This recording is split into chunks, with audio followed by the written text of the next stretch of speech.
judges of the court.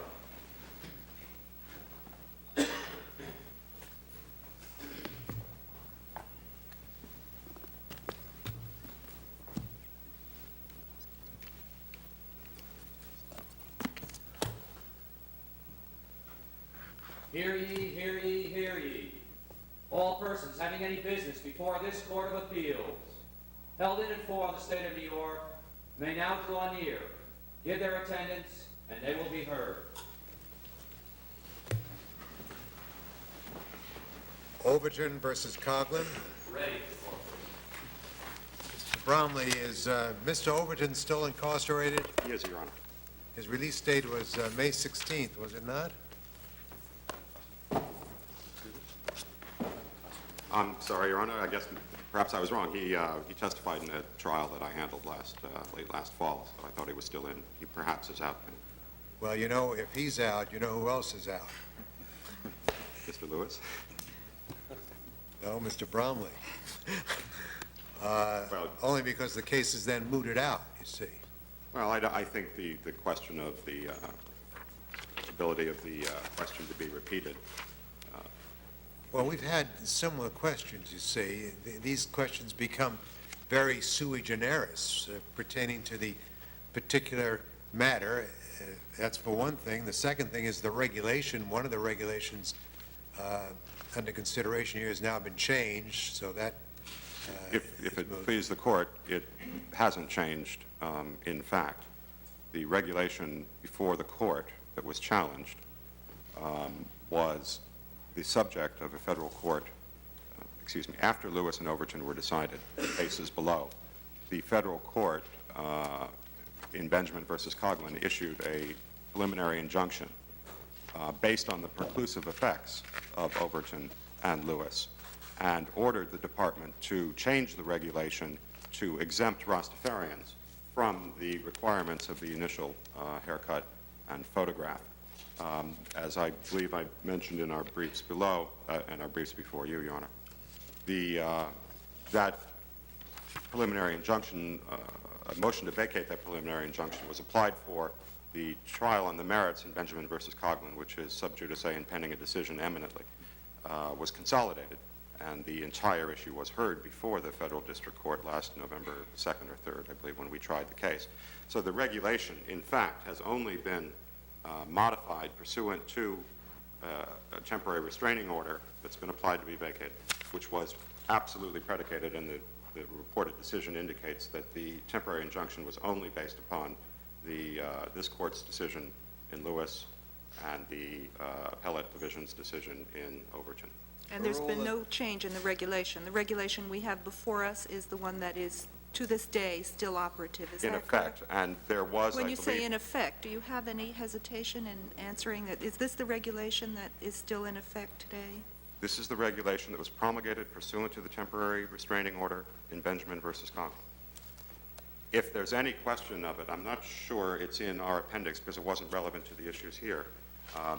In a collateral issue before the appellate division, there was an affidavit filed by my clients indicating that the decision was in fact promulgated pursuant to Benjamin, and that if there was a... Well, regardless of why it was issued or pursuant to what it was issued, is the regulation on the books today the same regulation that you're seeking to challenge before the court? I'm defending the challenge, Your Honor, and no, it is not. The regulation that appears in the appendix from the appellate division is the one that is before the court and which... And that regulation is no longer in effect, is it? Because of the court order of the preclusive effect of this case. Not on the books anymore, is it? No, Your Honor, it is not. So you have regulation which is not on the books and a prisoner who is no longer in prison. And you want us to retain jurisdiction. That's correct. And as a third question, on the matter of the shave, as I understand the shave regulation, you're challenging only the initial shave, isn't that correct? If it please the court, I'm Charquan Bromley. I'm the Assistant Attorney General, I'm sorry, and I'm defending the regulation. then I'll rephrase my question. The only matter in issue here with respect to that regulation concerns the initial shave, isn't that correct? This is an appeal and a cross appeal. I am defending the understand. initial haircut. Mr. Cohen is challenging the upholding of the regulation vis-a-vis the... I fully understand. The matter in issue concerning the shave relates to the initial shave, isn't That's that correct. so? And not and the initial continuing shaves. That is not at issue before this court. It is sub judice in several other areas, especially the Fromer Court, which on remand from the United States Supreme Court, in light of Turner and alone, was required to re-examine that issue. Now that we've cleared out the underbrush, you want to proceed with the merits, Mr. Bradley? The case before this court today, to put the issue squarely up front, mandates that this court reevaluate and, from our position, reverse this court's decision in Lewis versus Kock. The court, in deciding that case, both the trial term, the appellate division, and this court, applied a least restrictive alternative standard, which has since been rejected by the Supreme Court in Turner and in Alone, and then by this court in Doe and in Lucas. In Lewis, this court decided that regardless of whether an exaggerated response test or a least restrictive alternative test, and I would say parenthetically that neither of those are the ones that we are dealing with here today after Turner, that whether either of those two old tests, if you will, were used, the Department of Corrections had not demonstrated that the initial haircut requirement in Mr. Lewis's case caused the Department an undue burden. The Supreme Court of the United States' opinion in Turner and this court's opinion in Doe and Lucas demonstrate that that type of case-by-case individualized analysis is, which turns on, as plaintiff argues, such factors as of the wispiness of the person's beard or what the person looks like with his hair tied back for the purposes of the photograph, that those type of individual case-by-case analysis are not required or appropriate in terms of this type of constitutional analysis. Rather, the Supreme Court, and now this court, has adopted the four-part reasonable relationship test to determine whether the correctional facility or a system's authority to adopt a generally applicable rule is constitutional, even when it adversely impacts upon single individual's constitutional rights. And the Supreme Court and this court have determined that if the rule is reasonably related to a legitimate penological objective, it will withstand constitutional scrutiny. Now, what's important in this analysis is the Turner Court, the Alone Court, and I respectfully submit this court in Doe and Lucas, clearly recognize that what we are examining here are systemic, institutional objectives. This is not the impact of one individual. It is our position, Your Honors, that under Turner, very simply, we win. The four Turner factors applied to this case are not on an individualized case-by-case analysis, but on the system's impact, which is what the teaching of Turner informs us, makes this regulation withstand constitutional scrutiny. Briefly, the four Turner factors: valid logical connection, Turner 1, conceded in this case.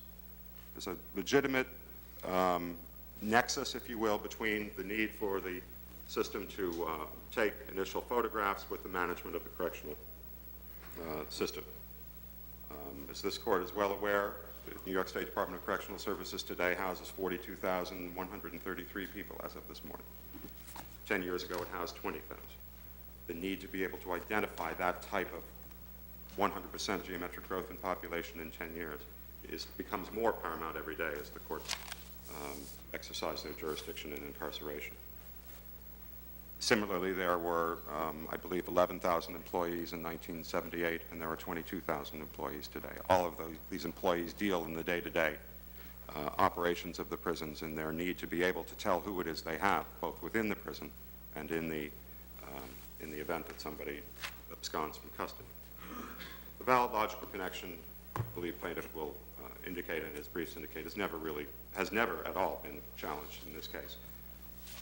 Also, parenthetically, I would note that the part of Turner relied upon by plaintiff, the marriage part of the Turner decision, turned on the valid logical connection. The main thrust of the Turner decision overturning the proscription against marriages within the prison system at issue there was that there was no valid logical connection. Again, here I think there is no question of the need for this. The second Turner factor, alternative means of expression. The Supreme Court made it clear that this is not a question about whether there are other alternatives, but whether the regulation in and of itself deprives the inmate of all means of expression, all. In this case, the regulation, after the inmate has his initial identification photograph with the short hair and clean-shaven beard, is allowed to grow his hair consistent with his religious beliefs, et cetera. The other practices, I don't believe, are at issue in this case. There are other alternative means of exercising his religious beliefs, but in this case, the focus is on the haircut issue. So I believe the appropriate analysis is, has the inmate been deprived of all means of expression? And the answer to that is clearly no. Third Turner factor is the impact the accommodation would have on guards and other inmates. The ripple effect, as the Supreme Court called it. Clearly, from an examination of the case law, from an application of common sense, the proliferation of requests for an exemption, as was recognized by the Supreme Court in Turner, the time, evaluation, stopping of the processing system, evaluating the sincerity of the belief, evaluating whether whether this inmate should be granted an exception. And we're not just talking about Rastafarians in this case. And obviously, the principle is that anybody who says that I have a religiously based objection would stop this system, and that's the ripple effect on the system. Mr. Bromley, if I may interrupt you just for a moment. I know you're going through the list, but you've used the word systemic in an overall sense.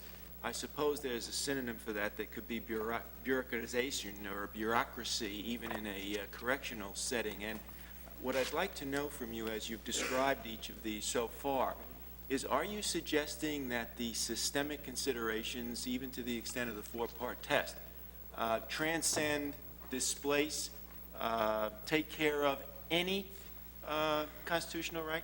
No, Your Honor, because that's why you have these four separate considerations, and you evaluate each of them. As this court did in Lucas, I think if you remember the decision in Lucas talks about the balancing.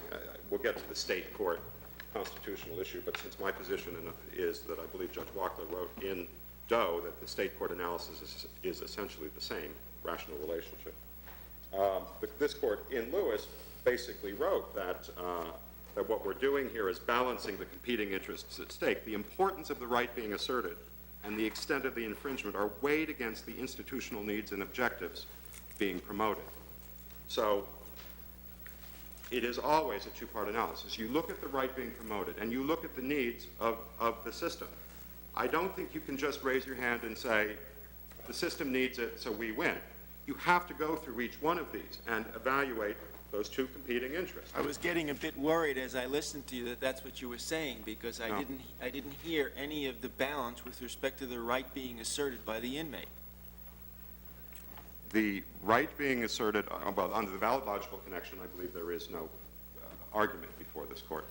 On the alternative means of expression, the proffered right is that this is my religion and I choose to, my beliefs indicate that I don't want to have my hair cut.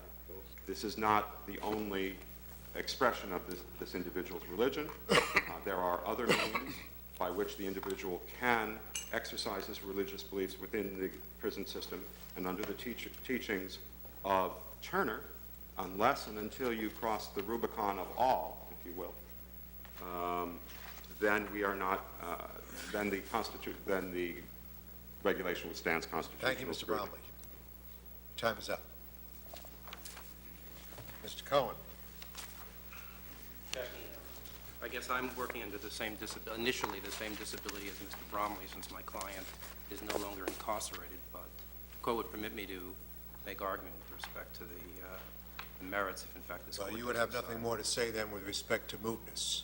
Well, I do think, though, that, first of all, I believe, though, that this court has already decided the precise issue raised by appellant's appeal in Lewis. I do believe that Lewis is entirely consistent, although, of course, decided before Turner and Shabazz, is entirely consistent with the Supreme Court. In Lewis, there was a concession with respect to the hair, was there not? There's a concession here with respect to the hair as well, and besides, it doesn't necessarily, in their complaint, in which they conceded that if you pulled back his hair, full unobstructed facial view inside. Why should we retain jurisdiction of this case? What is so very unique about this that will prevent it from recurring? With respect to the hair, With respect to anything? We have enough prisoners and enough conditions out there to feel that no matter what condition is being complained of or deprivation exists or allegedly exists, will recur.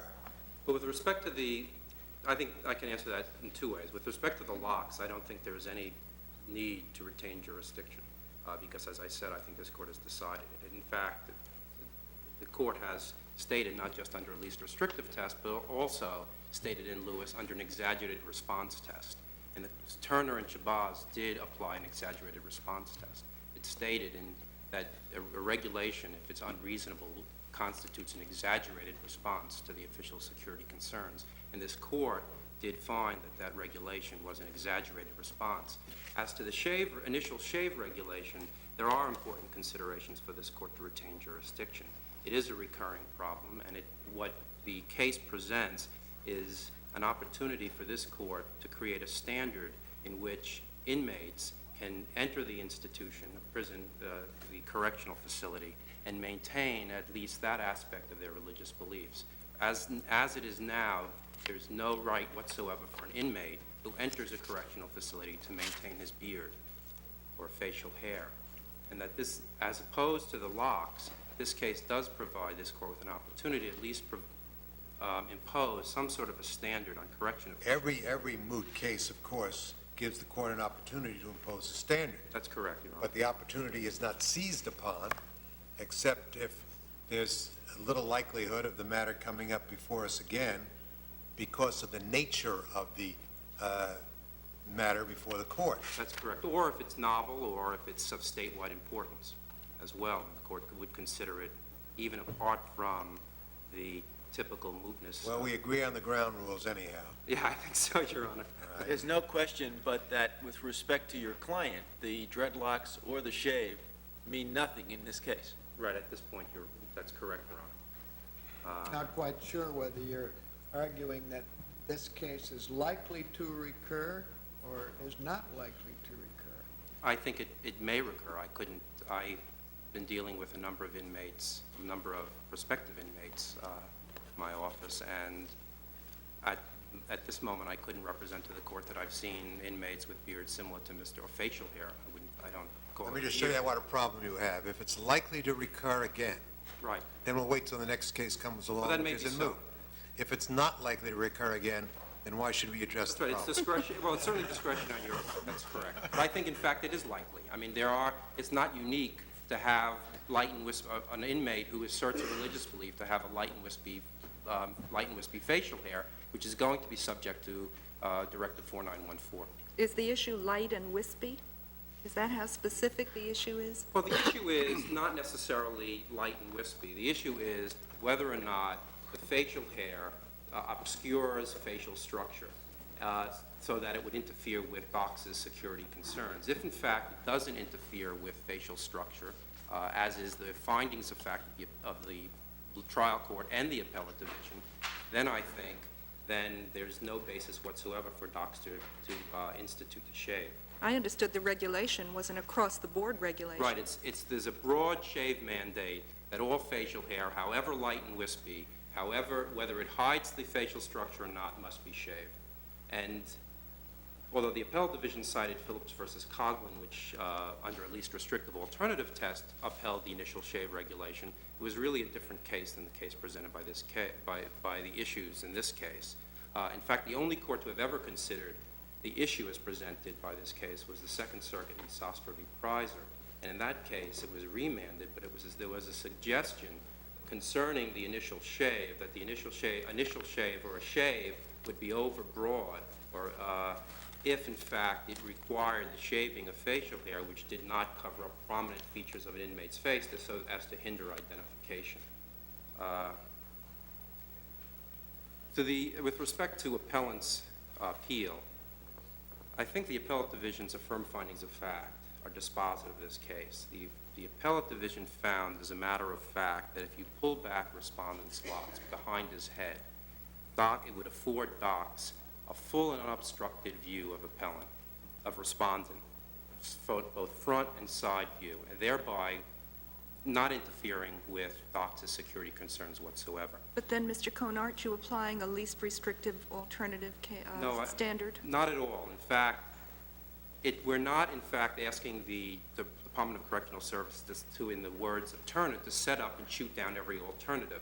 In this case, it was the inmate who came forward with an alternative, and he proffered that alternative and demonstrated to the court that that alternative was a alternative which could accommodate his sincere Rastafarian religious beliefs, yet at the same time have a de minimis, if not no impact, on the security concerns. The respondent is not asking the Department of Corrections to disprove the availability of the alternative, which would be the least restrictive alternative test, but is saying that he's established under Turner that this is a viable alternative which has a de minimis impact on security concerns. And I think it's clearly demonstrated in the photograph submitted in evidence, and which is part of the respondent's supplemental appendix. If, in fact, this court decides this issue, first off, and decides that the federal Constitution does not protect his rights, I believe that this court should, on independent state constitutional grounds, affirm the appellate division's decision with respect to the locks. I mean, this court has, on numerous occasions, used the state constitution to provide inmates with greater rights where the federal Constitution doesn't provide them with those rights. Cooper v. Morin, Rivera v. Smith. In fact, what's notable about Cooper v. Morin is that in Cooper, this court rejected Bell v. Wolfish as a basis for assessing the pretrial detainee's fundamental right to have conjugal visits. Not conjugal visits, contact visits, I'm sorry. And what's significant about this court's rejection of Bell is that Bell was one of the principal cases relied on by Turner and Shabazz. And what makes it, I think, particularly important for this court, if in fact it decides that the federal Constitution doesn't provide him with this protection, is that especially given the facts of this case, that it clearly can accommodate, that DOC can clearly accommodate respondents' First Amendment rights to exercise his Rastafarian religious beliefs. If in fact the federal Constitution doesn't provide that protection, then I believe that DOC's regulations DOCs would never have to seek to accommodate any religious right whatsoever, especially in light of the facts of this case. As to the shave, the dispositive fact, as I said, is the affirmed finding of fact of the appellate division that it's light and wispy and does not obscure his facial structure. And therefore, it doesn't interfere with the underlying security concerns that DOCS has asserted in this case, which is the only security concern they've asserted is the need for an identifying photograph. The appellate division, however, failed to conduct that balancing test in this instance. Although it found that it was not an exaggerated response, it said so because it logically advances the penological objectives. That, however, is only the first prong of the Turner test. At most, that's going to be required is a case-by-case analysis in these instances with respect to inmates who are asserting that their facial hair doesn't obscure their facial features. And the case-by-case analysis, of course, that's not a basis to deny someone their constitutional rights. The need to uniformly apply a regulation is not a basis to deny constitutional rights. The machinery is already there for making case-by-case determinations. And there's, in fact, a manageable standard. They have a 1-inch beard rule now that's in effect after the inmate can regrow his hair and his facial hair. They can use that standard. And the reason why they have that 1-inch beard rule is because, in fact, as testified by Deputy Commissioner Kuhn Frommer versus Scully, it doesn't interfere with identification. So although that's not a perfect solution, the 1-inch beard rule can be used as a manageable standard when inmates enter the facility because, as Deputy Commissioner Kuhn has conceded, and he's the Deputy Commissioner of Security, the 1-inch beards do not interfere with identification. Just to sum up, I mean, there's no dispute whatsoever that Rastafarianism is a religion protected by the First Amendment, as what was issued at the trial court. And there's no dispute that Mr. Overton is a sincere adherent of that Rastafarian religion. And again, no dispute that an integral tenet of his religion is to maintain his hair his locks and his facial hair uncut. And Mr. Overton's position is quite simple. His position is that this court can defer to the security concerns of the Department of Correctional Services in promulgating Directive Number 4914, yet at the same time accommodate his religious beliefs, a right that this court has characterized as Does a it preferred accommodate right. his religious beliefs to cut his hair that shouldn't be at all cut to 1 inch? Excuse me, I didn't hear the question. Does it take care of his religious beliefs to cut his facial hairs to 1 inch? No, that would not accommodate his religious beliefs. Because his religious belief Not to cut it off? is not to cut it at all, in fact. And that's why, just to conclude, it's not reasonable, the regulation isn't reasonable because he can regrow his hair after it's cut. He's not asserting some general religious right to maintain long hair and a beard. The right is the right to maintain it uncut.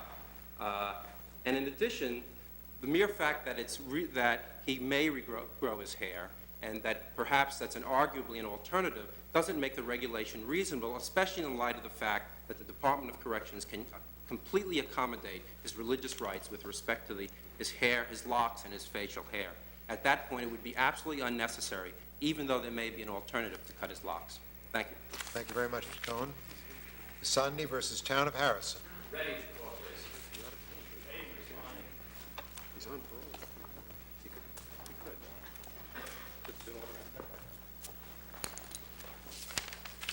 Your Honor, we have just determined that Mr. Overton is on parole, so he has not discharged his sentence. Therefore, he may come back at any date, and we'll have the same situation before Your Honor, before the court. I'm sorry, I didn't know that until That's I... correct. I'm sorry, I didn't inform the court.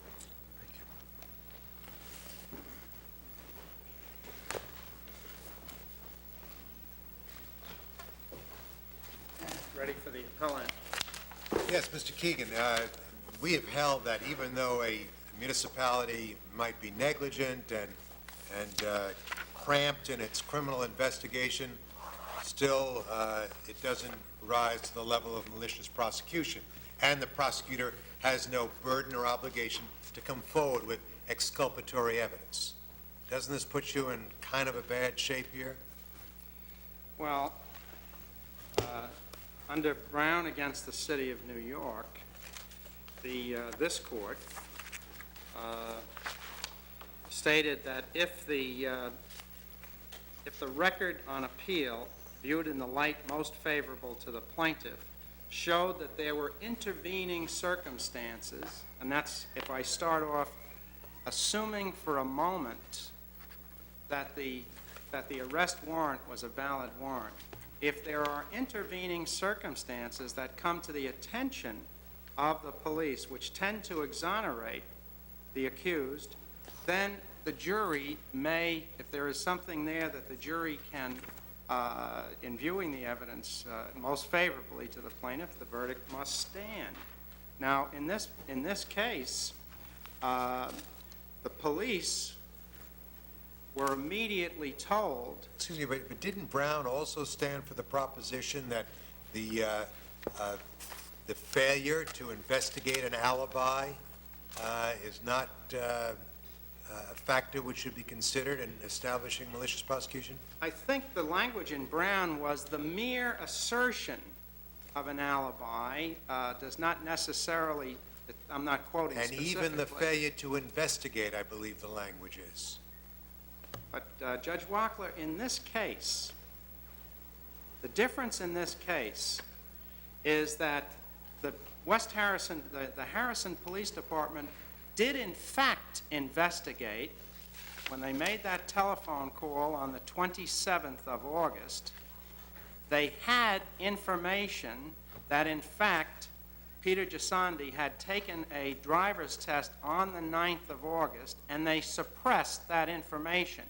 So I trust that the court has not gone so far as to say that information that the police actually have in their possession, which would tend to exonerate the accused, may be suppressed. Now, give me the case which stands for the proposition that that kind of exculpatory material must be presented.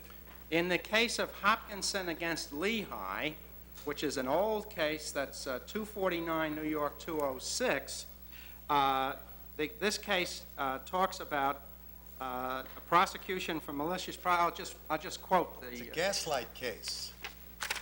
An old case. It's an old case, but listen, if you will, to what this case says. It says, "The plaintiff in his malicious prosecution case must therefore meet the prima facie evidence of probable cause by showing that the defendant did not make a full and complete statement of the facts, either to the magistrate or to the district attorney." We have proven that to this jury. And has misrepresented or falsified the evidence, or else has kept back information, I want to emphasize this, has kept back information or facts which might have affected the result. Now, this felony hearing that we had was different from most felony hearings because... What date was that? What was the date of the felony hearing? The date of the felony hearing was August the 28th, and then it was adjourned at my request to produce alibi witnesses, and it continued on August the 31st. The arrest was August the 23rd. On August the 27th, the day before the felony hearing was commenced, in the police report, they have information that indeed Peter Gisandi did take the driver's test in West Harrison at about 1 o'clock in the afternoon on the 9th. Now, they withheld that information, which they had.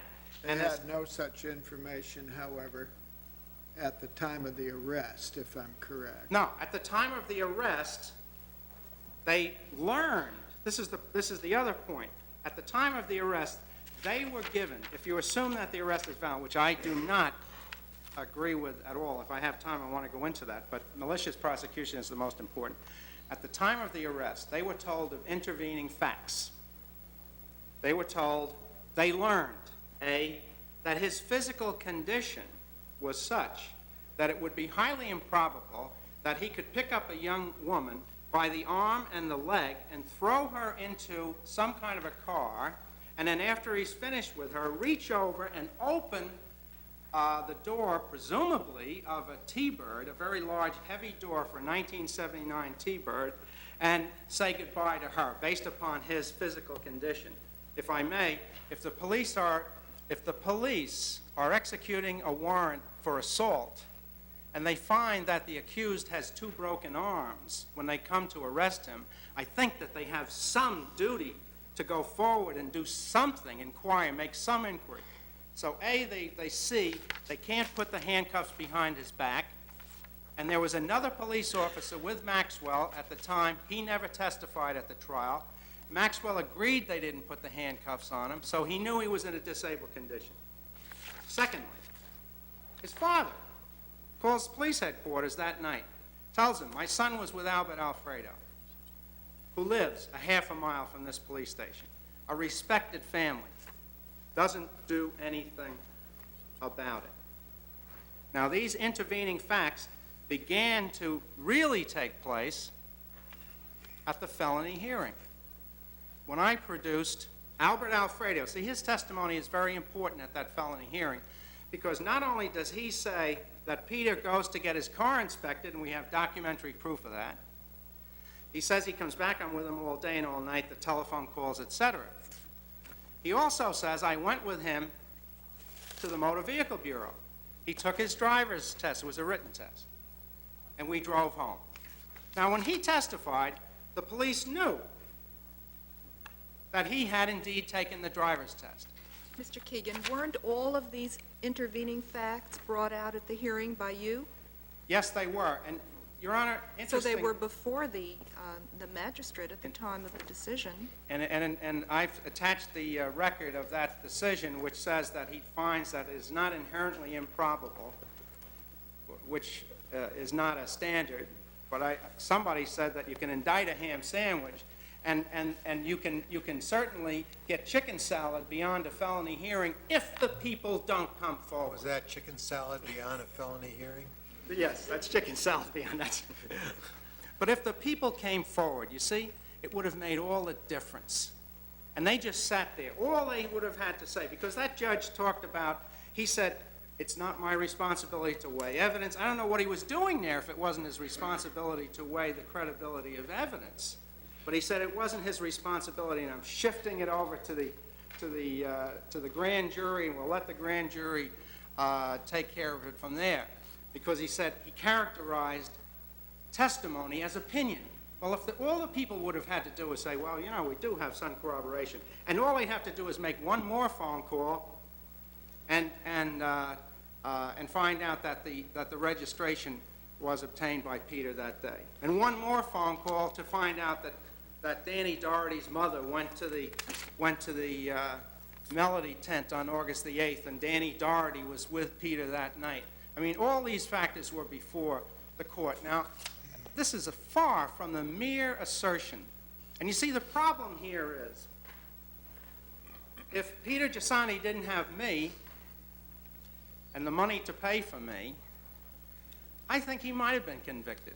I really do. Because identification testimony can be very powerful, and sometimes a jury just won't let go of it, no matter what you say in a trial situation. He could have been convicted, and that's wrong. That's wrong, that he had to have a father who could spend almost $10,000 on his defense in order to prove something that he had already given to the police on a silver platter. On the issue of whether or not this is a valid arrest, the jury was entitled to find, and did find, by their verdict, that the police officer was a liar.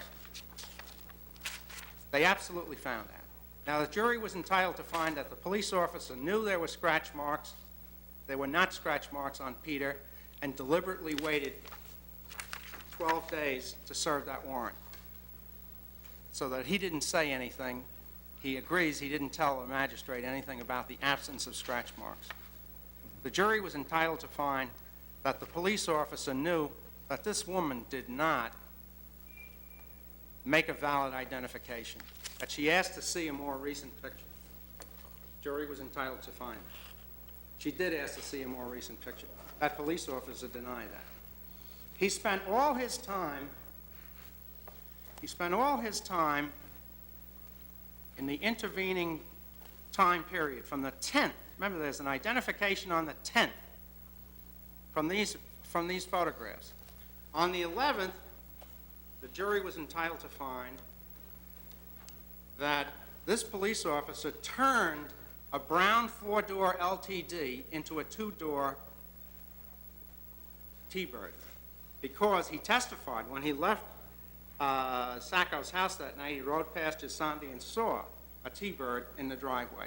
And the jury's entitled to believe that he intimidated the victim into believing that, because he didn't have enough with this shaky identification where she wanted to see another picture. The jury's entitled to believe that. Could on it these be facts. said that the police, by going to Massachusetts and checking out and obtaining exculpatory information, were really instrumental in having the charges dismissed? I respectfully disagree, and I'll tell you why. There's only one reason that police officer went to West Penn, Massachusetts on the 21st of September.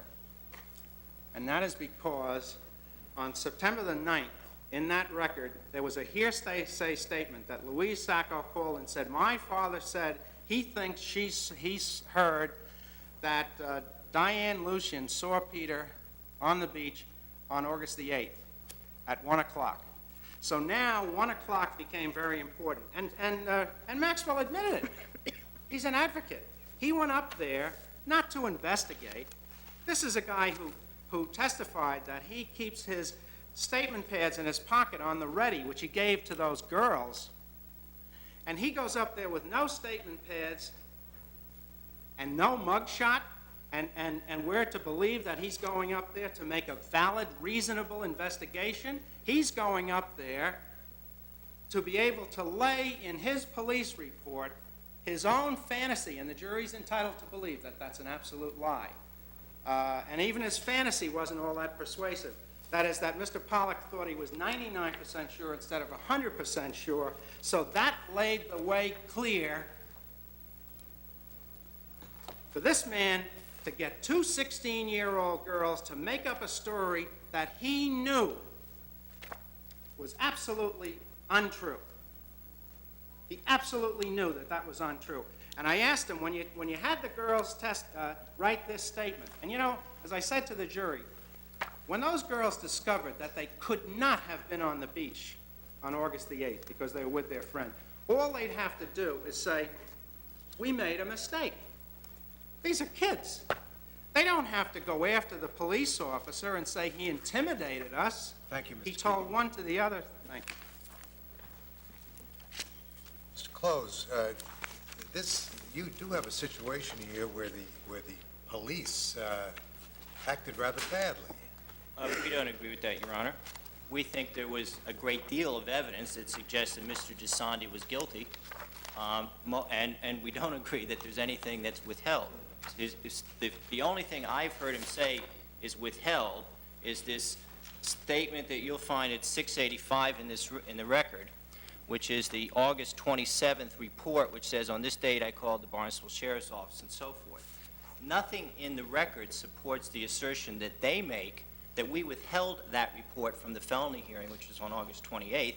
The only question and answer in the record is on page 296 and 297, and the question by Mr. Keegan, a direct examination of Detective Maxwell, is, how do you know if that information, and he's talking about this exhibit at page 685, the Barnstable Sheriff's Office, was conveyed by anybody in your department to Judge Freed, who sat on the felony hearing? Do you know? Answer, no, I don't. That is the whole record on whether this allegedly withheld police report of August 27th, that they say could have turned the whole case around, or else would have turned the case around, was withheld. As Mr. Keegan well knows, it is not the police officer's job to provide anything to Judge Freed. He provides his record to the Assistant District Attorney. Now, the Assistant District Attorney was on the stand, and he was questioned. At no time did Mr. Keegan claim that this report, which he now says is the withheld evidence, was not in Mr. Seaman's possession at that time. So when Mr. Seaman was on the stand, for heaven's sakes, if this is the crux of the case, say, Mr. Seaman was, I think this was 12 at that time, but whatever. Mr. Seaman, was this particular police report of August 27th in your possession the following day, August 28th? Never asked. There is nothing in the record to substantiate the focus of their case that we've withheld one iota of relevant evidence. Was that information laid before Judge Freed? Did I can't answer that. I have no idea. We don't have the felony. We don't have the felony here. We have what I call snippets, but anyway, we have only an abbreviated record of the felony hearing. I simply have no idea. Seaman, who was the Assistant District Attorney, did take the stand, but I simply can't answer that. The record, nothing in the record answers that. At any rate, it's the plaintiff's burden to prove withholding. I don't need to prove anything. I don't carry the burden of proof. Do you think there would have been an obligation on the part of the prosecuting authorities to bring that information to the attention of Judge Freed? Well, the prosecuting authorities are not my client. Therefore, I actually don't know. Our obligation would be to give the Assistant District Attorney, who handled the felony hearing, whatever was in our file. And that would be all. Now, what he does with that, whether he presents that into evidence, that deals with the people, and I don't represent the people, I represent the town. So I can't really answer your Honor's question directly. The Alfredo, since the chief focus of their attack is the allegedly airtight alibi, I think that what this court ought to do is reconcile the law of alibis that it has developed in felony cases where people in fact get convicted, I think with far more credible alibis than Gisandi asserts here, and you have indeed upheld the conviction. We rely heavily obviously on People against Regina, in which this court upheld a murder conviction with, I think, more compelling evidence. And let's look at his alibi. Some of the phone calls that prove he was in, 5 of the phone calls, which prove that he was in Cape Cod, were to Karen Palumbo. Karen Palumbo at no point came forward to support this so-called alibi, so we don't know what she would say. We just have Gisandi's word for it, that, oh yes, these are phone calls between me and Karen Palumbo. Where's Karen Palumbo? Where's his mother? Where's his grandmother? Where's his brother John? All of these people were with him, according to his proof, in Cape Cod at the time. At no time, when their son and brother and grandson is facing a very serious charge, did these people come forward. Okay, Albert Alfredo came forward, and they said, well, he's a reputable stockbroker. Well, if stockbrokers were so reputable, Rudolph Giuliani be out of a job.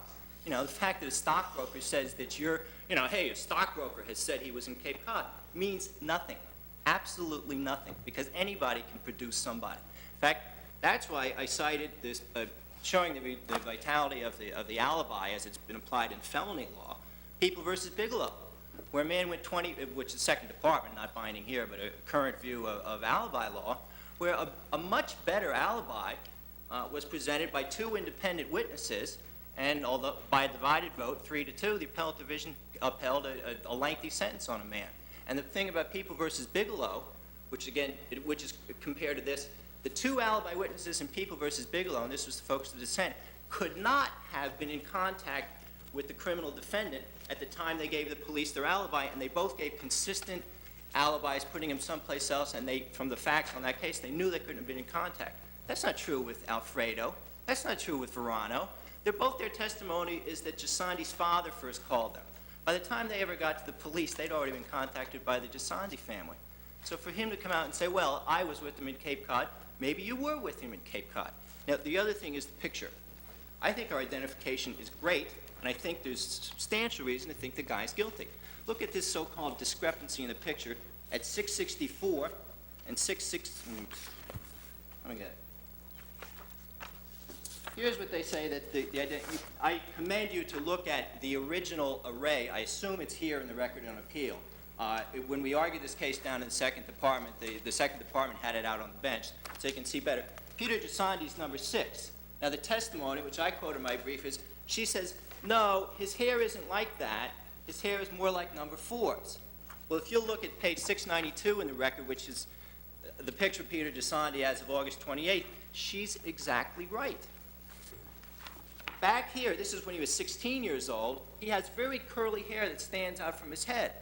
If you look at number 4's hair and you look at the original photo, you'll see that that hair in number 4 is just like the hair that you see in 692, which is Peter Gisandi at the time. So what they say, oh, well, there's a discrepancy in the photo, darn straight there's a discrepancy in the photo, and that discrepancy in the photo should have put this guy in jail. How could this woman, if he was not the rapist, possibly have known to correct the hair in a particular way and correct it in a way that more closely identifies Peter Gisandi? I think it's a very damning piece of evidence. That woman had the right guy. Even if he was up in Cape Cod, he could, as the Second Department so held, he could have driven back. Okay, he was not, even the jury, I admit, the jury verdict means he was there the day before and he was there the day after. That doesn't mean he wasn't back in his old haunt in the Silver Lake region. And every other description about this man fits him to a T. So we think we have the right guy. I don't understand why the grand jury didn't indict. And to answer Chief Justice Walker's question, I'm sorry, it's a rather lengthy answer. No, we don't think there was anything improper about the police actions here, Your Honor. I'm happy to defend the police. Thank you, Judge. Thank you very much, Mr. Close. Asian Americans for Equality versus Koch. Ready.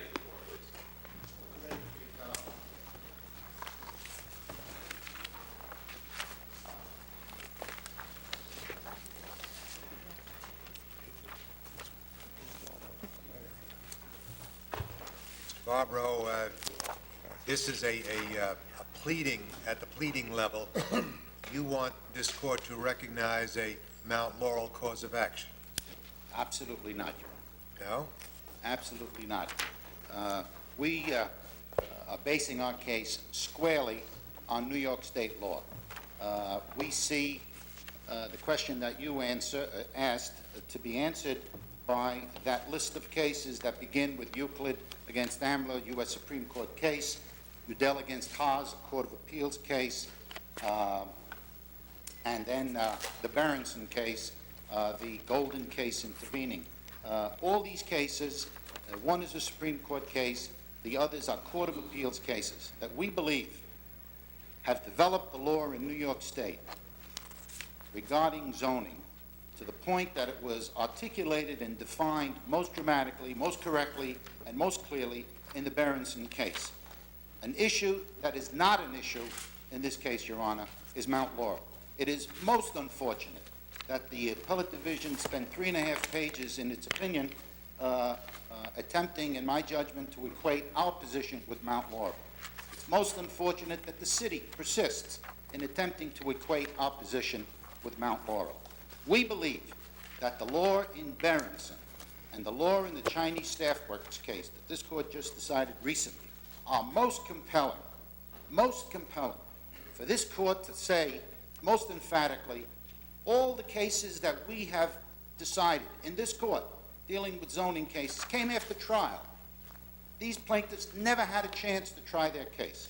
And we believe that if you apply the law as regarding motions to dismiss, where the allegations are assumed to be correct, and then you apply Berenson, there is no question in my mind that you will give us an opportunity to try our case without Mount Laurel.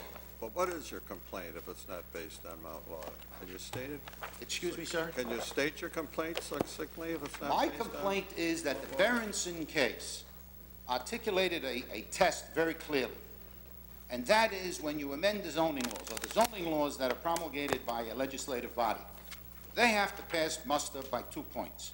Number one, it has to attend to the needs of the community. What are the needs of the community? How do we resolve the needs of the community for the present and for the future? How do we plan an orderly society? Judge Keating made that point very clear in Udell v. Haas. He didn't reach the point of Berenson, but he talked about that in an ordered society, you can't just let, he put it this way, he said, a pig in a pigsty is fine, but a pig in a parlor is no good. You have to have a well-considered plan. But secondly, Berenson requires something else. You did have a well-considered plan here, did you not? Oh, no, absolutely not, Your Honor. Absolutely not. In fact, in the Chinese staff workers case, Your Honors were very critical of the city in making the observation that they failed to get an environmental impact statement. How can you develop a plan for the city of New York and neglect to deal with the environment? And this court, in writing the opinion, said to the city, and I think lectured them most correctly, and said, environmental impact statements are very important because what you do in housing has an immediate, has a primary and secondary short-term and long-term effect, which can lead to the displacement of people. Your Honors, that's our case. Does Gin against the Board of Estimate, which preceded Chinese workers, have any relevance on that? Doesn't concern me at all because, number one, the issue was proper notice, and Your Honors decided that that doesn't affect us. But then Your Honors said something which was also very interesting. You say the study, the Special Manhattan Bridge study, which was the study by the City Planning Commission, and you make the observation that it did take into consideration many factors. But as Judge Keating pointed out, you can bring in experts, and they can give a plan, provide a plan, but then Your Honors have to judge that plan. In other words, just to bring experts doesn't mean you've done the job. So you wouldn't accord that even the status of dictum in terms of... No, not at all, not even that. Because when you look at the opinion, as I see it, you didn't say that the amendments were a well-considered plan and satisfied Berenson. You said the study. It's a world of a difference. That's our case. We're saying the city has identified a crisis in housing, a critical situation in their own study. And then they say, well, in order to allow builders to build, we're going to give them bonuses. And listen to this one. If you build a pool, we give you an FAR, floor area ratio, bonus of 7 to 1. But if you give us low-income housing, 2 to 1. Like a locking cup, we need a pool in Chinatown. That means a hole in the head, Your Honor. Oh, I know what it means. Okay. So what I'm saying... Some of us needed the translation. My colleague and Mr. countryman over there... Mr. Barbaro. Okay. Mr. Barbaro, Yes. I share the Chief's concern, and I'm looking particularly at your complaint and the second cause of action. We're concerned principally with the first and second. First and second, correct. Isn't the second cause of action really a Mount Laurel cause of action? Absolutely not. Absolutely not. The difference But, being you know, that what's interesting- Mount Laurel is the requirement for affirmative action. Exactly, Your Honor. And Berenson doesn't require it. You see, the mistake that the appellate division made was they looked at our complaint, and then they decided the case as if it was a trial. On a motion to dismiss, you have to accept the allegations as true and then apply the law. Appellate division attacked our facts, which was incorrect. Now, what we are saying is that Mount Laurel said to the town, the judges said to the town, this is what you have to do. This is how many units we want you to produce. That's not New York State law. The Suffolk case, the Golden case, the Curzius case have not said that at all. In fact, went to great pains to say that Your Honor's job, and I agree, is not to legislate, but your job is to evaluate. We need you to evaluate. We need you to be the guardians of the community. We are dying in the city of New York, Your Honors. There are 30,000, at a minimum, people walking the streets because they don't have housing. The city has totally failed in providing housing. And we're telling you that although Berenson didn't deal with that problem, it was a rural problem, a suburban problem, we are now in a crisis in the city of New York. Barrow, you see, the question that we're confronted with is the proper role for the judicial branch of government. And if I may address As opposed, just let me finish, please. As opposed to the executive branch and the legislative branch, those people who are subject to election and respond to the needs of the people. We have a case, Berenson, which talks in terms of not allowing a township to zone in such a way as to exclude certain kinds of housing. But we have recognized that they can have balanced zoning, they can create zones. We've recognized in Upper Brookville and in other cases where you can have 5-acre zoning and beautiful green belts and so forth, so long as there's balance and contemplation for an overall There was plan. one thing running through all those decisions, Your Honor, a beautiful thing, and that is the ability of Your Honors to say to the localities, as per Berenson, you have not taken cognizance of the needs of the community. We're not asking you to build apartment houses in Montauk Point because they don't need apartment houses there. In the Curzius case, the amendment under attack was large plot zoning, 5 acres, 2 acres. And the court said there's nothing wrong with that. There's no need. Your job is not to legislate. Your job is to look at that amendment, the Special Manhattan Bridge Amendment, and look at the studies, and look at the testimony of the planners and the architects and the people, the experts that we want to put on the stand, and then say, has this city really addressed the needs of the community? They haven't. We're not telling you that you have to tell them how to do it. We're just telling you, please give us a chance. In your Give us third prayer for relief, I'm looking at the complaint, you ask that relief be granted directing the defendant city and its agencies to create a zoning plan which provides for and mandates a realistic. I think we're only on two causes of actions, the first and the second now, Your Honor. Those are moot. The third and the fourth are moot now. So you're not asking for any affirmative relief? No, absolutely not. See, that's what the mistake of the appellate division, and that's the mistake of the city. They keep insisting that we're relying on Mount Laurel, and we want the court to give us affirmative relief. Absolutely not. We're not asking for it. We're asking for a trial. Let us come in, and let us put to the test of reasonableness. Let us put to the test of Berenson the city's plan. Let us put in our witnesses, and then let the court decide whether that amendment satisfies the needs of New York State law, not New Jersey law. That's the thrust of our case, because what are we talking about? You said it so articulately, it's so beautiful, and I don't mean to patronize. You said, this court, in the Chinese staff workers case, hey, listen, city of New York, are you trying to tell us that you can build in the city of New York and not be concerned with the needs of people, housing needs? And if you build luxury housing, you're going to drive people out. And they're going to end up in the streets. That's called gentrification. And you darn well best look into that problem. They haven't done it. They haven't done a lot of other things. And we want an opportunity to prove it. It's not something that we're asking for new law. It's not something where we're asking for money. We're asking for trial. Every case that I have read, and there are many of them, after trial, after trial, after trial. Why can't we get a trial? That's all we want. Give us a trial. Give us a chance.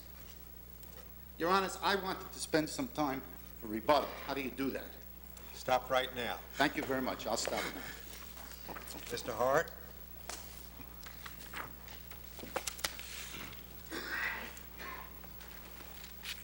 Your Honors, just to pick up where Mr. Barbaro left off, I You're not think... using this rebuttal time up now, are you? No. I think that you don't just ask for a trial as relief. Trial is about something. The complaint states what they're seeking. I guess the question before us is whether they should even have a chance to prove their assertions. Whether, if they did, that would be a violation of the New York State Constitution, as it's been interpreted by Berenson and its progeny. And obviously, we think not. It is a constitutional challenge because they state that the zoning amendments fail to provide for low-income housing. So that, I think that's the gravamen of their claim, that there's some kind of obligation, whether it's a Mount Laurel obligation or whether you state it as giving a realistic opportunity or state that there's an affirmative duty on the part of the city or the zoning municipality. There's an implication here that when the city did what it did here, it had to provide for low-income housing. Or let's restate that. It had an obligation not to rezone in such a way as to exclude certain people or certain housing units. That's Berenson, yes. And we don't have to, wave the Mount Laurel flag or the affirmative duty flag. We're talking in terms of the obligation of balancing a plan. But I think the basic point that we're making is that you've got to look to the plan. And the plan isn't just one amendment. The plan is the zoning resolution of the city. The plan is at least what housing there is in that district, in the city of New York, or even, we would say here, in the zoning district. The Berenson case and all of exclusionary